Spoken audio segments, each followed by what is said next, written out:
friends, today I want to talk about how to stop making the same mistake over and over again. And if you're anything like me, then this is something that you run into in all different areas of life. And a lot of times it's caused from knowing what the end is going to be before it's happened, right? So you're like, I've been here, done this, I know how this is going to play out. And so you just sort of tackle it the same way that you always have and end up making the same mistakes that you always have. And it seems pretty simple when you put it like that, but what's really hard is in the moment to course correct, to figure out what you're doing wrong, what is the mistake that you're making, and how do you fix it. So I want to talk about that, and I'm going to use a really personal example, but one that was a major shift for me in how I handled relationships. So I had this coworker, and she reminded me of people that I've dealt with in the past, and so as we're interacting and conflict is coming up, I'm thinking this is just going to play out the way that it always has, and of course the tension is building because those situations did not end well, and I'm just anticipating all of this before it's even happened. Okay, you're probably thinking, Helen, mistake right there. Yes, but in that moment, it's really hard to see that and to course correct. Thankfully, it's gotten better since I've realized that this is the struggle. But part of it too is that things were really fast paced at the time, and so we would meet, I would hear what she was saying was a problem, make assumptions about how to fix it based on past experience, try to implement that, and then come back thinking, okay, I've done, this is the best of my ability, and she's feeling like I'm not hearing the struggle because I just went off and tried to solve the problem, and then has the next problem, the next thing, and so it's this perfect dynamic of the person who perceives problems easily but doesn't necessarily need you to fix them the way you are hearing they need to be fixed, and this person over here who just wants to solve everyone's problems, make everybody happy, and ends up feeling unappreciated because there's always the next problem. So looking at it, from a third party perspective, it's a little easier to see and identify. But in that moment, all I'm thinking is, great, here is this person who just wants to bring me down, who just, just like every other person like them in the past, doesn't like the way I do things, doesn't like anything about me, and is going to do whatever they can to find the problem to, and then not be happy with whatever solution I come with. So we're interacting, and finally my boss says, Helen, this email that you're about to send out, I think you just shouldn't do it. You're anticipating, it doesn't mean that your points aren't valid, but you're taking it too far. You're jumping 3 steps ahead instead of opening this up for dialogue, just asking questions, just starting out, rather than predetermining where the conversation is going to go. Just start with step 1.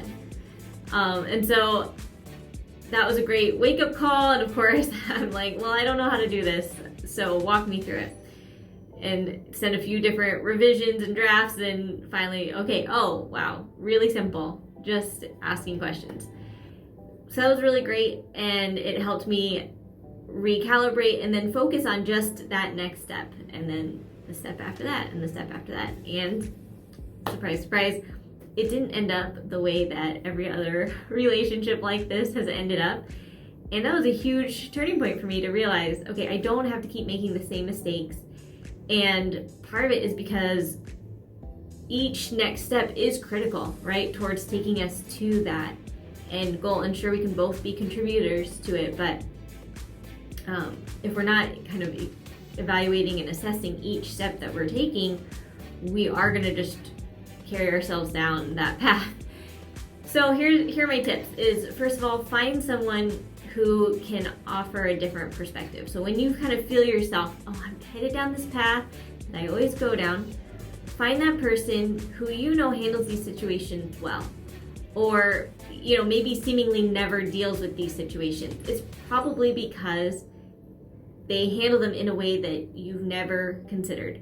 And then they can offer some insights. And so you could approach it as like, hey, how would you handle a situation that looked like this? You're not trying to get them on your side. You're not trying to get them to validate the steps that you want to take, right? You're asking for a shift.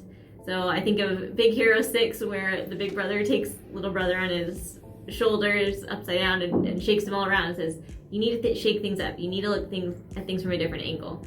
And we need that. We need a big brother, big sister in our lives who can do that. So hopefully you have somebody, maybe you're not even close to them, but you appreciate what they do and how they handle things. And thankfully my boss is great when it comes to relationships and conflict, and so he was able to walk me through the steps I need to take. He was also really patient with me because I probably felt like, how am I being so stubborn about this? And part of it was I was trying to protect myself because I knew how these relationships always ended up, and they could get really volatile in the past.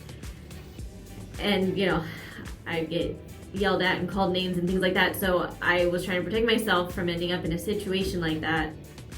And by doing it, was taking things further than they need to go. So he was really patient, really helpful, and walking me through just step by step how to rethink this whole situation, and that was really cool. So if you hopefully you have someone like that in your life. If you don't, read some books. So another resource that I turned to was a book called Radical Candor. That was just, how do you have conversations with people when things aren't going well? How do you get through conflict?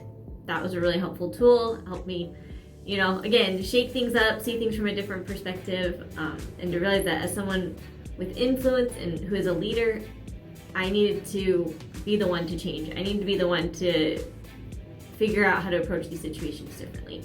So whoever you are, you're a mom, you're a coworker, you're a dad, you're a boss, even the friend, or the big sister in the Lord, you need to be the one to say, I'm going to change. I'm going to shake things up here.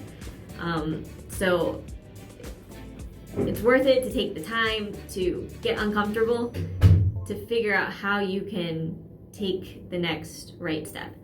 And the thing I would caution you against doing is just affirming and validating what you've always done by looking for,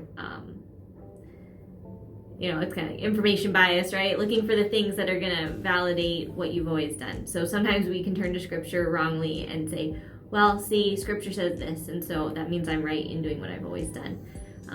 But if it's not getting godly results, then it's probably time to stop and pray about it and ask God, what is the next right step to take here?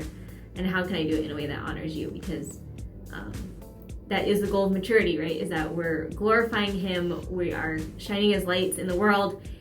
We should look different. And if you don't look different, then something's probably wrong. So anyway, I'd encourage you to try that with the next problem that comes up where it just feels like you're in that same cycle again.